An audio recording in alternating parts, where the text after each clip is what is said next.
Usulan PD Perjuangan agar Polri dikembalikan di bawah TNI mendapat penolakan dari banyak pihak, termasuk salah satunya yang menolak adalah Komisi Nasional Kepolisian atau Kompolnas. Komisioner Kompolnas Khairul Anam pada Jumat 29 November menentang gagasan menempatkan Polri di bawah TNI.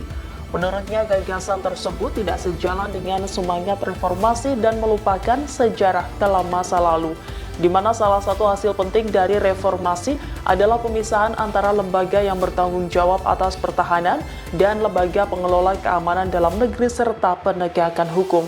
Ia menjelaskan bahwa TNI fokus pada ancaman eksternal, sementara Download Tribun X sekarang, menghadirkan lokal menjadi Indonesia.